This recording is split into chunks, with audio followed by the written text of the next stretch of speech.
Don't, please. Faster film का first scene एक prison से शुरू होता है, जहां से मेन कैरेक्टर ड्राइवर को प्रिजन से निकालकर पुलिसमैन ऑफिसर के पास ले जाते हैं। ऑफिसर इसे कहता है तुम यहाँ रहे, लेकिन तुम्हें किसी किस्म की ट्रबल नहीं हुई। फिर वो कहता है कि मैं ये उम्मीद करता हूँ कि यहाँ जो अंधेरा है तुम इसको पीछे छोड़कर जा रहे हो। इस पर वो कहता है कि कोई क्वेश्चन है। फिर ड्राइवर कहता है कि एग्जिट कहाँ है। इससे जाहिर होता है कि ड्राइवर 10 ईयर्स से प्रिजन में कैद होता है, लेकिन अब आजाद हो जाता है। जेल से बाहर आने के बाद ड्राइवर तेज भागकर एक जंक यार्ड में पहुंच जाता है, जहाँ टूटी हुई गाड़ियां होती हैं। वहाँ एक सही गाड़ी के ऊपर से कपड़ा हटाता है और इसे ले जाता है। इसमें कुछ डॉक्यूमेंट्स, पेपर्स और पिक्स होती हैं। फिर वहाँ एक तस्वीर देखता है जिसमें इसका भाई होता है। इसका कत्ल किया जा चुका होता है। यहाँ ये भी पता चलता है कि ड्राइवर का मकसद एक एक करके अपने भाई के कातलों से बदला लेना होता है। ये सोचकर वो अपनी कार की डायरेक्शन को बेकरफील्ड ऑफिस की तरफ कर देता है और वहाँ जाकर ऑफिस के एम्प्लॉय को मार देता है। अंदर से ऑफिस वर्कर्स चिल्लाना शुरू कर देते हैं और एक सीसीटीवी कैमरा के जरिए इसकी रिकॉर्डिंग हो जाती है। थोड़ी देर में वहाँ इन्वेस्टिगेशन टीम पहुंच जाती है और वहाँ कॉप और डिटेक्टिव इस केस को हैंडल करते हैं। फिर ड्राइवर इस आदमी की जगह पर होता है जिसने इसे गाड़ी और गन दी होती है। वहाँ न्यूज चैनल पर सेम न्यूज चल रही होती है कि बेकरफील्ड में एम्प्लॉय को मार दिया गया और मर्डरर्स की एज 30 इयर्स थी और हाइट 6'5" थी। पुलिस ने अभी विक्टिम का नाम नहीं बताया। ड्राइवर इस आदमी को पैसे देता है, लेकिन वो आदमी इससे कहता है कि बताओ तुमने प्रिजन में रहकर इतना पैसा कहाँ से स्मगल किया। जिस पर ड्राइवर कहता है कि तुम्हें जानने की जरूरत नहीं है। ड्राइवर इससे इसके भाई के कातलों की नेम्स की लिस्ट मांगता है और फिर वो उससे आदमी से पैसों की और डिमांड करता है और ये कहता है कि मुझे ये लिस्ट हासिल करने में 10 इयर्स लगे हैं। ड्राइवर हाइपर हो जाता है और वो आदमी डर कर नेम लिस्ट को ड्राइवर को दे देता है। घर दिखाया जाता है जहाँ एक न्यू कैरेक्टर सामने आता है। वो किलर होता है। शुरू में वो एक्सरसाइज करता हुआ दिखाया जाता है। यहाँ से पता चलता है कि उसने बहुत से चैलेंजेस को एक्सेप्ट किया है और विन भी किया होता है। वहाँ इसकी दोस्त लिली भी होती है। किलर इसको कहता है कि मूव ऑन करने का टाइम है। इसके बाद किलर को कॉल आती है और इसे कहा जाता है कि तुम्हारे लिए एक क्लाइंट है, क्योंकि तुम चैलेंजेस को पसंद करते हो। तुम्हें लोकेशन के बारे में बता दिया जाएगा। ये क्लाइंट सोचता है कि वो टारगेट इसके पीछे है और इसे मारना चाहता है और वो कहता है कि काम जितनी जल्दी हो सके करो। ये इस किलर को ड्राइवर का कत्ल करने के लिए कहा जाता है और इसके बाद ड्राइवर की पिक किलर के मोबाइल में भेज दी जाती है। किलर अपनी गन्स को लेकर अपनी गाड़ी में चला जाता है। ड्राइवर को दिखाया जाता है कि ड्राइवर लिस्ट में लिखे हुए नाम को, जो कि टिसन ओल्ड मैन होता है, उसकी तरफ जाता है और उसकी बिल्डिंग पे पास जाकर गाड़ी को रोक देता है, जबकि किलर भी लोकेशन को आइडेंटिफाई करके वहाँ पहुँच जाता है। जैसे ही किलर ड्राइवर को अंदर जाता देखता है तो वो भी इसका पीछा करता है। ड्राइवर अपने भाई की डेथ का जहन मिलाकर शदीद गुस्से में आ जाता है और अपने गन के साथ रूम में एंटर होकर इस बूढ़े आदमी टिसन के फोरहेड पर गोली मारकर इसका भी कत्ल कर देता है। किलर वहां पहुंचते ही ड्राइवर पर गोली चलाने लगता है कि एक छोटी सी बच्ची सामने आ जाती है।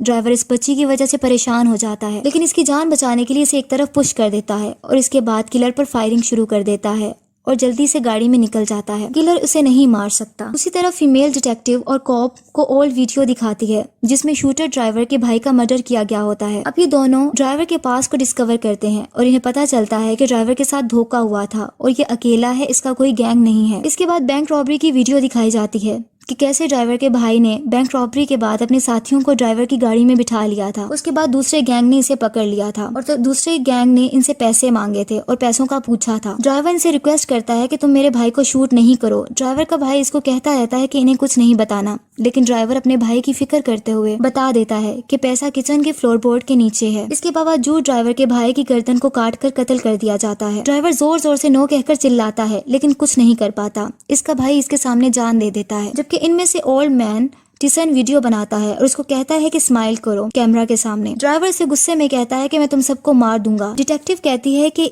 अब इन वीडियोस में जितने लोग हैं जिन्होंने इसे मारने की कोशिश की और इसके भाई का मर्डर किया, वो इन सब के पीछे जाएगा और इनका कत्ल कर देगा। इसी दौरान डिटेक्टिव और कॉप को न्यूज आती है कि टिसन ओल्ड मैन का कत्ल हो गया है और वो जल्दी से वहां पहुंच जाते हैं। पता चलता है कि गन से फायर करके 2 पर्सन्स के दरमियान हुई। इसके बाद दोनों गायब हो गए। फिर दिखाया जाता है कि ड्राइवर मोटेल पहुंचता है। इस होटल के रूम में न्यूज देखता है इस मर्डर के बारे में जो ड्राइवर ने किया होता है। मॉर्निंग टाइम में दोबारा ड्राइवर अपनी गाड़ी लेकर निकल जाता है और एक घर के सामने पहुंचता है जो कि एक लेडी का घर होता है। घर में वो लेडी अपनी बेबी के साथ होती है और ये ड्राइवर लेडी की पुरानी दोस्त होती है। वो अंदर अपनी गन लेकर जाता है और वहां जाकर फ्रेम पिक देखता है। वो लड़की इसके करीब आती है और फ्रेम लेकर इसको स्लैप कर देती है और कहती है कि तुम यहाँ क्यों आए हो और तुमने मुझे प्रिजन में आने से क्यों रोका था। फिर वो ड्राइवर को बताती है कि मैंने अपनी नई जिंदगी शुरू कर ली है। ये सुनकर ड्राइवर वहाँ से चला जाता है। अब ड्राइवर का नेक्स्ट टारगेट निक्सन होता है और वो स्ट्रिप क्लब में होता है। जल्द ही ड्राइवर स्ट्रिप क्लब में पहुंच जाता है जहाँ बहुत से आदमी खड़े होते हैं और वहाँ निक्सन भी होता है। निक्सन हकीकत में वही आदमी होता है जिसने इसके भाई का कत्ल किया होता है और इसको काटा होता है। ड्राइवर अंदर जाता है और वो गन लेकर नहीं जा पाता क्योंकि चेकिंग करके अंदर जाने दिया जाता है। ड्राइवर अंदर जाकर वहाँ से एक स्क्रू ड्राइवर जैसा टूल लेता है और वहाँ पहुंच जाता है जहाँ निक्सन होता है, और निक्सन इसे देखकर कहता है मैं एक्सपेक्ट कर रहा था कि तुम यहाँ आओगे। वो आदमी ड्राइवर को देखकर पहले डर जाता है लेकिन अपना नाइफ फिर निकाल लेता है ताकि ड्राइवर को मार सके। दोनों की फाइट शुरू हो जाती है। इसके बाद ड्राइवर अपने टूल को इसमें स्टैब कर देता है जिससे वो बहुत ज्यादा जख्मी हो जाता है। ड्राइवर को लगता है कि निक्सन मर गया है लेकिन अभी भी निक्सन जिंदा होता है। ड्राइवर के जाने के बाद इसको हॉस्पिटल ले जाते हैं।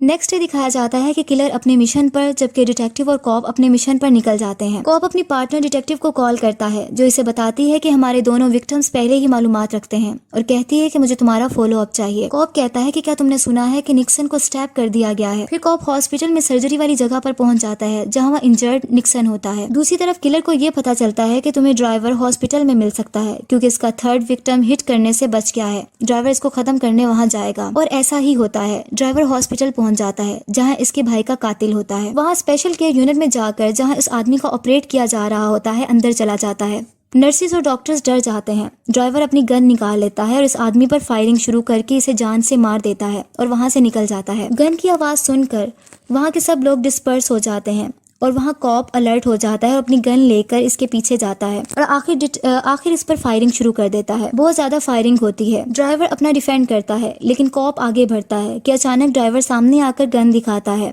डर से कॉप की गन नीचे गिर जाती है और वो घुटनों के बल बैठ जाता है और आंखें बंद कर लेता है। लेकिन ड्राइवर इस पर गन नहीं चलाता क्योंकि वो उसका बैच देख लेता है क्योंकि इसके प्लान का ये पार्ट नहीं होता। जबकि वो कॉप आंखें खोलता है तो वहाँ ड्राइवर नहीं होता, वो जा चुका होता है। ड्राइवर जल्दी से अपनी गाड़ी में स्पीड से चला जाता है। फिर पता चलता है कि किलर इसका पीछा कर रहा है।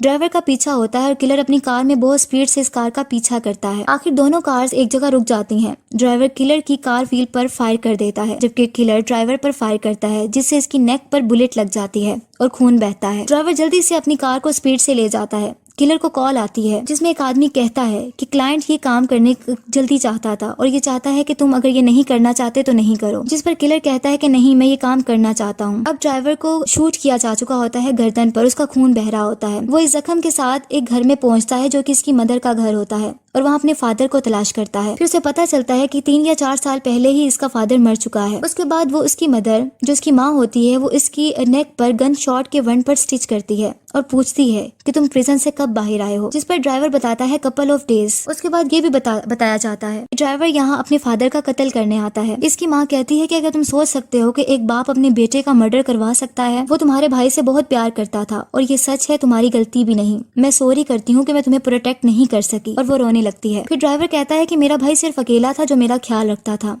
इसकी मदर कहती है कि फिर इसने तुम्हें इस काम में क्यों डाला, तुमको इसका हिस्सा क्यों बने। ड्राइवर कहता है कि जब इसका ड्राइवर गिर गया मैं अपनी मर्जी से गया, इसने इस गलत लोगों से पैसे लिए हुए थे, उसे मेरी जरूरत थी। ये कहकर वो चला जाता है। नेक्स्ट डे ड्राइवर अपनी गाड़ी रोड साइड पर रोक लेता है और रेडियो सुनता है जिसमें एक आदमी बोल रहा होता है कि नफरत तुम्हारे गर्दन के इर्द गिर्द एक चेन की तरह है जो तुम्हें वहाँ ले जाती है जहाँ तुम नहीं जाना चाहते। ये तुम्हें अंधेरों और तन्हाइयों में ले जाती है। तुम इस नफरत के गुलाम बन जाते हो और ये सिर्फ तुम्हें तुम्हारी बर्बादी की तरफ ले जाती है। तुम्हें लाजमी इससे आजाद होना है। अब पता चलता है कि आखिरी आदमी ट्रैवलिंग एवेंजलिस्ट अलेक्जेंडर होता है। ड्राइवर इसको रेडियो में सुनता है और वो जहाँ सरमन दे रहा होता है वहाँ पहुँच जाता है। जहाँ वो जाता है एवेंजलिस्ट इसे देखता है और उसे पहचान लेता है। एवेंजलिस्ट और ड्राइवर ओपन एरिया में आ जाते हैं और एक दूसरे से बात करते हैं। एवेंजलिस्ट बताता है, उसको हकीकत बताने लगता है और कहता है कि जहाँ तुम्हारे भाई का मर्डर हुआ था बस मैं डोर को गार्ड कर रहा था, लेकिन जब इन्होंने इस लड़के का गला काटा तो मैं नो कहकर चिल्लाया था। ड्राइवर कहता है जिस लड़के को इन्होंने मारा था वो मेरा भाई था। वो आदमी कहता है कि मैं इसको वापस नहीं ला सकता, लेकिन दिल में मेरे बहुत अफसोस है। फिर वो कहता है मैंने अपनी जिंदगी में क्रिएटर के लिए वक्फ कर दी है। मैं जानता हूँ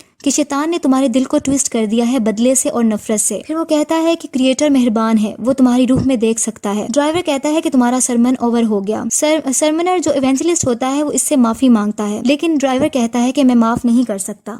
ड्राइवर आसमान पर परिंदों को उड़ते हुए देखता है जबकि इवेंजलिस्ट मुसलसल दुआएं कर रहा होता है। उसके बाद ड्राइवर फायर करता है लेकिन वो फायर हवा में होती है। वो इसको नहीं मारता और उसे कहता है कि अपनी फैमिली में वापस चले जाओ। इससे पता चलता है कि इवेंजलिस्ट की जान बच गई है और उसे माफ कर दिया जाता है। फिर ड्राइवर चर्च में अपने भाई की तस्वीर को देखता है और पिस्टल के साथ टेबल पर रख देता है। किलर थोड़ी देर में वहाँ पहुंच जाता है और ड्राइवर को गन पॉइंट पर रखता है और इस तरह को वहाँ से बाहर से गुजरता है और वो दोनों की कार्स को देखता है, किलर्स की और ड्राइवर की। उसके बाद उसे डिटेक्टिव की कॉल आती है और वो उसे बताता है कि दोनों यहाँ हैं और वो हैरान हो जाती है। डिटेक्टिव कहती है कि इसका वेट करने का बोलती है, लेकिन वो कहता है कि मैं फ्लो के साथ चलना चाहता हूँ और अपनी पिस्टल लेकर वो भी चर्च के अंदर जाने लगता है। अंदर किलर ड्राइवर को कह रहा होता है, मैं तुम्हें काफी दिनों से मारने की कोशिश कर रहा हूँ और तुम मेरे अगेंस्ट कुछ नहीं करना चाह रहे। मुझे लगता है तुम मुझे सीरियस नहीं ले रहे हो। ड्राइवर पूछता है कि तुम मुझसे क्या चाहते हो, तो वो कहता है प्रोफेशनल कर्टिसी।